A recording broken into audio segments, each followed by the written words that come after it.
Buenas gente, nos hallamos hoy en el Alto Santumiano, Alto Santo Emiliano, que divide los concejos de Langreo y Mieres en Asturias Norte de España, y vamos a hablar hoy de un tema de la posguerra civil española.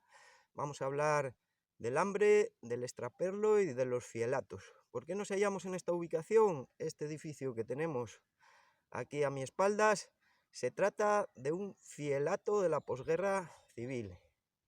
¿Y qué es eso? Pues se trata de un edificio donde se establecía un control a los ciudadanos para quitarles mercancías con las que trapicheaban, y el régimen establecido en ese momento llamó como extraperlo. Bien, pues este es el antiguo fielato de aquí de Santo Emiliano, donde también eran conocidos el de Gargantada o el del Entrego, y eran unos edificios, como os comento, donde se requisaban las mercancías con las que trapicheaba el pueblo, ya que había mucha hambre y mucha miseria en una posguerra, ¿no? Se colocaban al lado de las carreteras. Este concretamente controlaba a la gente que subía desde Langreo hacia Mieres. Nos contaba aquí un señor del pueblo que él era un niño de aquella, un guaje, y se acordaba de Lino, el tipo que estaba ahí trabajando en ese fielato, que él llamaba Linón, que tenía una barriga enorme, o sea que él no era de los que pasó el hambre de la posguerra, era de los afortunados, de los vencedores, ¿no? Así era. Y nos contaba este hombre cómo muchos ciudadanos de aquí de Langreo subían en camiones y en furgonetas para repartir sidra por ahí por Mieres, buscarse la vida. Entonces siempre llevaban una caja de sidra para darle al fialetero para que hiciese un poco la vista gorda. Pero bueno, lo más lógico de todo era que si te pillaban trapicheando con mercancías para comer, te lo quitaban todo y te daban una paliza. ¿Qué decían las paisanas? A eso, ay madre fía, me lo quitaron todo y encima me dieron una cama. O sea, lo que quiero decir, me quitaron todo lo que llevaba encima y me pegaron una somanta de palos del copón. Así funcionaban estos fielatos, como os comento. Hay que tener en cuenta que en 1939 acaba la guerra civil.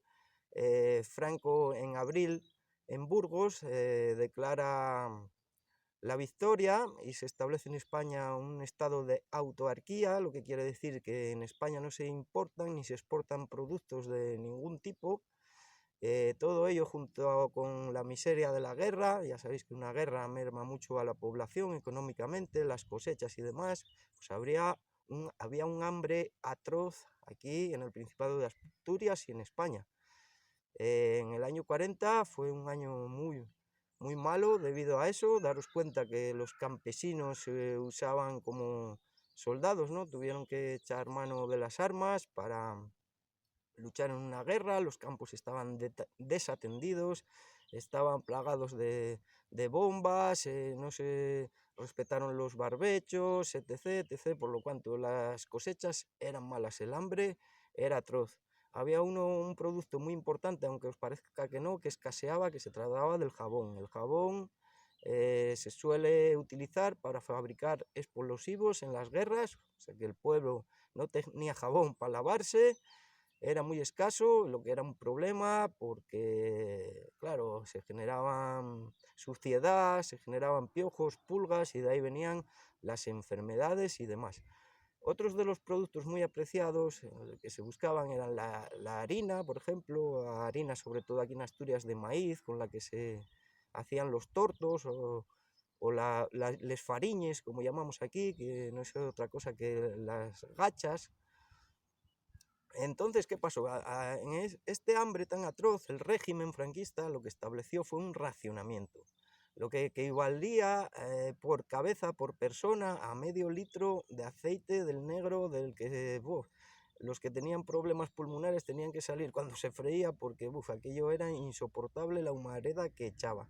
Además del aceite, pues tocaba a cada persona 200 gramos de azúcar negro, junto con algún gramo de arroz y unos cuantos pocos kilos de patata o moniato.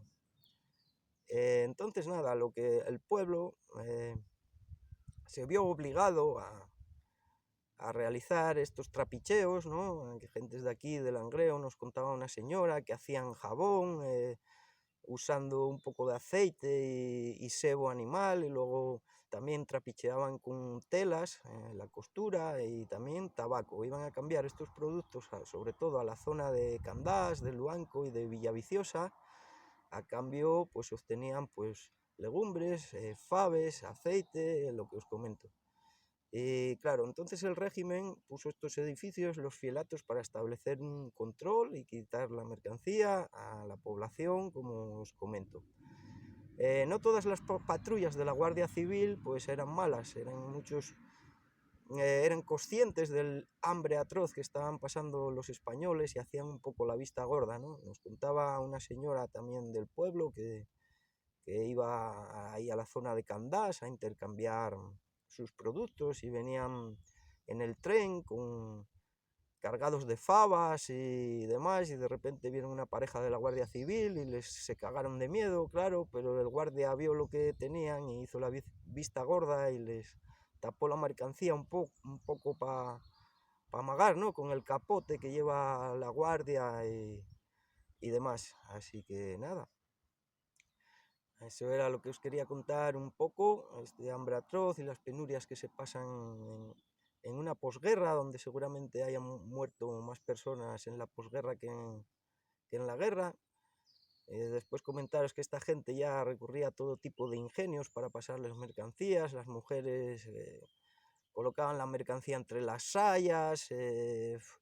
Por ejemplo, nos contaba otra señora que un día en su burro platero, como llamaba, pues lo cargaba de mercancía que trapicheaba por ahí.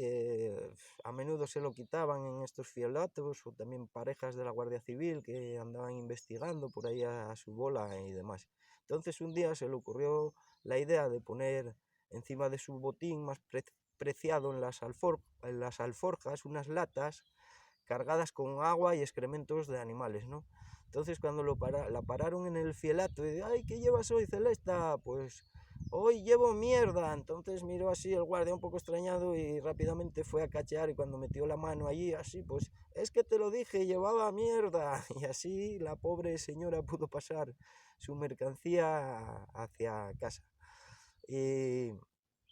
Y nada, por otra parte, comentaros que cuando era la época de las cosechas montunas, quiero decir con esto, por ejemplo, aquí en Asturias los montes dan mucha castaña, mucha avellana, la mora, los arándanos y demás, pues no se encontraba uno, la gente se tiraba a matarse, se los comían casi en verde. Lo mismo ocurría con los caracoles, todo un manjar, que no se encontraban precisamente por eso, porque eran muy buscados y no eran un problema para las huertas, porque no había ni unos ni otros en aquel momento. Incluso la población recurrió a comer yimiagos, o sea, como llamamos aquí en Asturias, al chimiagu y yimiagu, las babosas, caceroladas de babosas. Nos comentaba un señor del pueblo que decía que era asqueroso, que sabían algo parecido así como un moco de caballo, ¿no?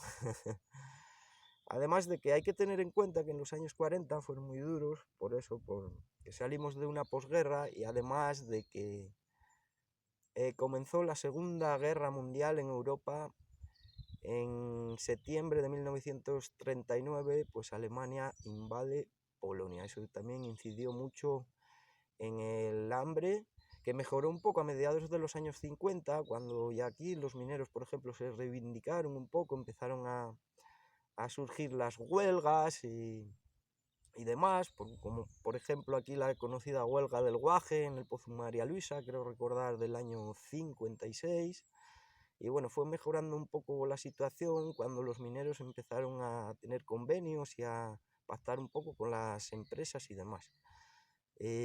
Nada, gente, esto os quería comentar, que qué atroz y qué mal se pasa en una posguerra civil, donde el hambre era atroz, atroz, atroz. El que tenía un cerdo debía tirar con él todo el invierno en las matanzas y demás.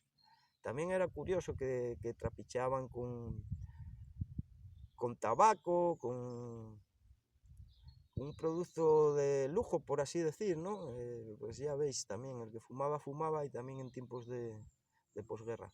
Después los asturianos también empezaron a salir de la provincia, a ir a León, sobre todo a la zona de Mansilla de las Mulas, a buscar aceite. También saltaban a Extremadura, a Madrid o a Andalucía, y tenían que ingeniárselas, como os comenté anteriormente, para pasar las mercancías aquí sin que el régimen los detectase. Y nada, así funcionaba un poco la historia de hoy, que os quería comentar, de los fielatos y demás. Así que nada, gente, con esto nos vamos a despedir. Estáis como siempre con Ciro78. Espero que os haya gustado. Suscribiros al canal, dar muchos para arriba, y compartir en Facebook, que no cuesta nada compartir, que es gratis. Espero que os haya gustado y hasta próximos vídeos.